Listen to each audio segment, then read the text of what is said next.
ഈശോയ്ക്കും മാതാവിനും 1000 നന്ദി. എൻ്റെ പേര് വർണ്ണ. ഞാൻ അങ്കമാലിയിൽ നിന്നാണ് വരുന്നത്. ഞാൻ 3 വർഷം മുമ്പ് ജർമ്മനിയിൽ ഡിഗ്രി കോഴ്സ് പഠിക്കാനായിട്ട് ഞാൻ പോയിട്ടുണ്ടായിരുന്നു. 2 വർഷം ഞാൻ അത് പഠിച്ചു. 2 വർഷം കംപ്ലീറ്റ് ആയി കഴിഞ്ഞപ്പോൾ ഞാൻ നഴ്സിങ്ങിലേക്ക് മാറാനായിട്ട് തീരുമാനിച്ചു. അങ്ങനെ ലാംഗ്വേജ് പഠിച്ചു കഴിഞ്ഞിട്ട് ഒരു വെബ്സൈറ്റ് ത്രൂ ഞാൻ കുറേ ഹോസ്പിറ്റലിലും അതുപോലെ തന്നെ കെയർ ഹോമിലും അപ്ലൈ ചെയ്തു. ഒരു റിപ്ലൈയും ഒന്നും വന്നില്ല. അങ്ങനെ ഞാൻ ഓൺലൈൻ ഉടമ്പടി എടുത്ത് കുറച്ച് ദിവസം കഴിഞ്ഞു. അങ്ങനെ ഞാൻ പാർട്ട് ടൈം ജോലി കഴിഞ്ഞ് തിരിച്ചു വരുന്ന സമയത്ത് വെളുപ്പിന് 3 മണി നേരത്താണ് ഞാൻ ഇങ്ങനെ ഇൻസ്റ്റഗ്രാം തുറന്നു കഴിഞ്ഞപ്പോൾ ഒരു പരസ്യം കണ്ടത്. ഒരു കെയർ ഹോമിൽ ഇങ്ങനെ വേക്കൻസി ഉണ്ട്, ഹൗസ് ബിൽഡിങ്ങിന് വേക്കൻസി ഉണ്ടെന്നും പറഞ്ഞിട്ട്. അപ്പോൾ ഞാൻ അതിനകത്ത് കയറി അപ്ലൈ ചെയ്തത് വെളുപ്പിന് 3 മണിക്കാണ്. രാവിലെ 10 മണിയായപ്പോഴേക്കും അതിൻ്റെ റിപ്ലൈ വന്നു. ഇൻ്റർവ്യൂവിൻ്റെ മെയിലായിട്ടാണ് അത് വന്നത്. ഇൻ്റർവ്യൂവിന് വരണം എന്ന് പറഞ്ഞിട്ട് ഇൻവിറ്റേഷനാണ് വന്നത്. മാതാവിൻ്റെ വലിയൊരു സമയ ചുരുക്കത്തിൻ്റെ ഒരു ഇതാണ് അവിടെ എനിക്ക് അനുഭവിച്ചത്. അങ്ങനെ ഇൻ്റർവ്യൂവിന് പോകാനായിട്ട് ഞാൻ ഒരുങ്ങി. ഇൻ്റർവ്യൂവിന് പോണേക്കാളും മുമ്പ് ഞാൻ അച്ഛൻ്റെ ഡെയിലി ബ്രെഡ് കൂടി അച്ഛൻ്റെ ബ്ലെസ്സിങ് വാങ്ങിച്ചിട്ടാണ് ഞാൻ പോയത്. 2 ഇൻ്റർവ്യൂ ഉണ്ടായിരുന്നു. 2 ഇൻ്റർവ്യൂവും ഞാൻ പാസ്സായി.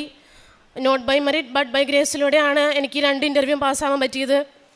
2 ഇൻ്റർവ്യൂവും പാസ്സായി കഴിഞ്ഞപ്പോൾ അവരെൻ്റെ അടുത്ത് പറഞ്ഞത്, അവിടുത്തെ ഹെഡ് നേഴ്സ് എൻ്റെ അടുത്ത് പറഞ്ഞത് 2025 നവംബർ ഒക്ടോബർ ഇൻടേക്കിലേക്ക് അഡ്മിഷൻ തരാമെന്നാണ് പറഞ്ഞത്.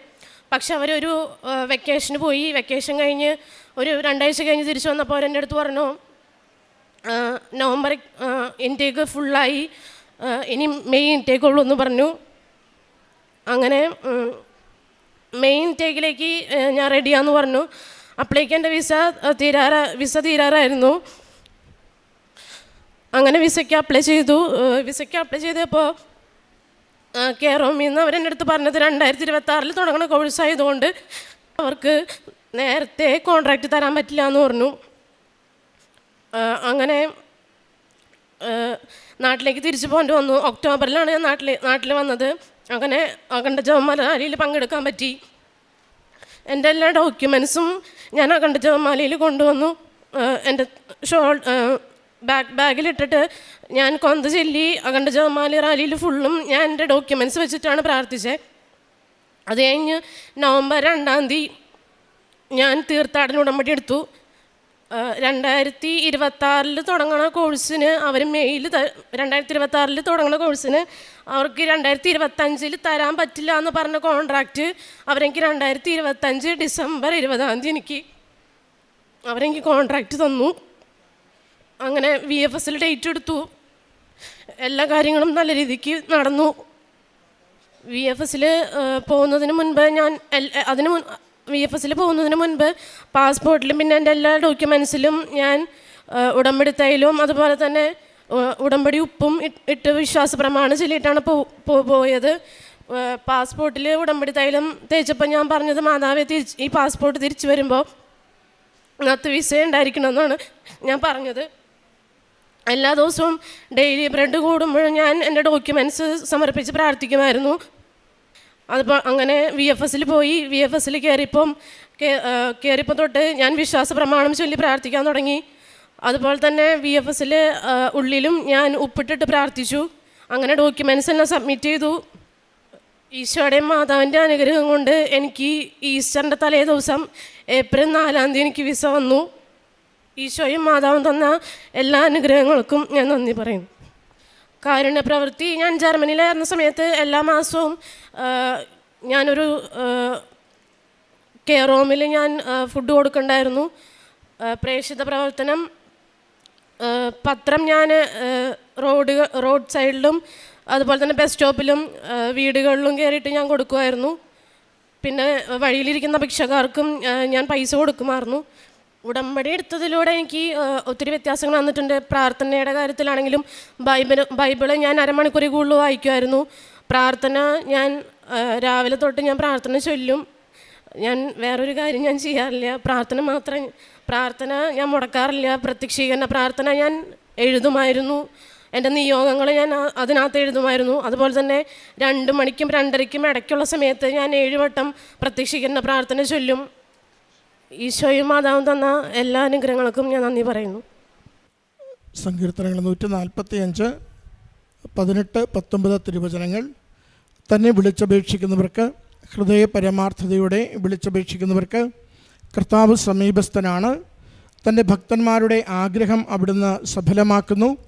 അവിടുന്ന് അവരുടെ നിലവിളി കേട്ട് അവരെ രക്ഷിക്കുന്നു. വർണ്ണ പോളച്ചൻ എന്ന ഈ മകൾ തൻ്റെ ഉടമ്പടി ജീവിതത്തിൽ അമ്മമാതാവിൻ്റെ സവിശേഷമായ സംരക്ഷണയാൽ മകൾ കടന്നുപോയ പ്രതിസന്ധിയുടെ നാളുകൾ തരണം ചെയ്യുവാനും ജീവിതം ശുഭകരമായതിൻ്റെ സന്തോഷം പങ്കുവയ്ക്കുവാനുമാണ് ഈ എൽത്താരയിൽ ഈ സാക്ഷ്യം പങ്കുവച്ചത്. മകൾ ജർമ്മനിയിൽ പോവുകയും പഠനത്തിൽ വ്യാപരിക്കുകയും ജോലി കണ്ടെത്തുവാൻ പരിശ്രമിക്കുകയും ജോലി ഇടയ്ക്ക് വെച്ച് നഷ്ടപ്പെടുകയും മറ്റൊരു പഠനത്തിന് വേണ്ടിയുള്ള പരിശ്രമം നടത്തി അത് വിസ ലഭിക്കാത്തത് മൂലം തിരികെ നാട്ടിലേക്ക് പോരേണ്ടി വന്ന മകളാണ്. ശരിക്കും ഉള്ളുരുകി ജീവിതത്തിൻ്റെ പ്രതീക്ഷകൾ അസ്തമിച്ച് വലിയ തോതിൽ സാമ്പത്തിക നഷ്ടമുണ്ടായി. എന്ത് ചെയ്യണമെന്നറിയാതെ ആകെ ഉലഞ്ഞ നാളുകളിലാണ് ഓൺലൈൻ ഉടമ്പടിയിലൂടെ ആദ്യം അമ്മമാതാവിൻ്റെ സംരക്ഷണം തേടി പ്രാർത്ഥിച്ചു തുടങ്ങിയതും പിന്നീട് ഇവിടെ വന്ന ഓഫ്ലൈൻ ഉടമ്പടി എടുത്തുകൊണ്ട് കൂടുതൽ തീഷ്ണതയോടുകൂടി അമ്മയുടെ കരങ്ങളിലേക്ക് തൻ്റെ ജീവിതത്തെ ഏൽപ്പിച്ചു കൊടുക്കുന്നതും. മകൾ പറയുന്നുണ്ട്, ഇവിടെ തിരികെ എത്തിയ നാളുകളിലായിരുന്നു അഖണ്ഡ ജപമാല റാലി ഉണ്ടായിരുന്നത്. തൻ്റെ എല്ലാ ഡോക്യുമെൻറ്റ്സും ആ റാലിയിൽ കൊണ്ടുവന്ന ആ ഓരോ ജപമാല ചൊല്ലുമ്പോഴും അമ്മയുടെ കരങ്ങളിലേക്ക് ഏൽപ്പിച്ചു കൊടുത്തുകൊണ്ട് അമ്മ ഒരു വഴി തുറക്കുവാൻ വേണ്ടി ആഗ്രഹിച്ചാണ് പ്രാർത്ഥിച്ചു കൊണ്ടിരുന്നത്. മകളെ അമ്മ മാതാവ് കൈപിടിച്ചത് ഈ 25-ാം തീയതി ജർമ്മനിയിൽ പഠനത്തിന് പോകുവാനുള്ള വഴി തുറന്നു കൊടുത്തത്. അതിനിടയിലുണ്ടായിരുന്ന ഓരോ പ്രതിസന്ധിയുടെ നിമിഷങ്ങളിലും ഉടമ്പടി നേർച്ചവസ്തുക്കളുടെ വിശ്വാസപൂർവകമുള്ള പ്രയോഗത്തിലൂടെ അതെല്ലാം തരണം ചെയ്ത് ജീവിതം സുരക്ഷിതമായതിൻ്റെ സാക്ഷ്യം പങ്കുവയ്ക്കുകയാണ്. ഉടമ്പടി നമുക്കൊരു ആത്മധൈര്യം കൈമാറുന്നുണ്ട്. ഉടമ്പടി കൈമാറുന്ന ആത്മധൈര്യം ദൈവം കൂടെയുണ്ടാവും ജീവിതത്തിൻ്റെ ഏതൊരവസ്ഥയിലും എന്നുള്ളതാണ്. നീ എത്ര കണ്ട് തകർന്നാലും എത്ര കണ്ട് പരാജയങ്ങളിലൂടെ കടന്നുപോയാലും നിന്നെ മനസ്സിലാക്കാനാവാത്ത വിധം നിൻ്റെ ചുറ്റും ഉള്ളവരുടെ എണ്ണം കൂടിയാലും ദൈവം നിന്നെ വിട്ടുപോവില്ല. അവൻ കൂടെ നിന്ന് നിൻ്റെ ജീവിതം ശുഭകരമാകും വരെയും നിനക്ക് വേണ്ടതൊക്കെയും ഒരുക്കിത്തരും.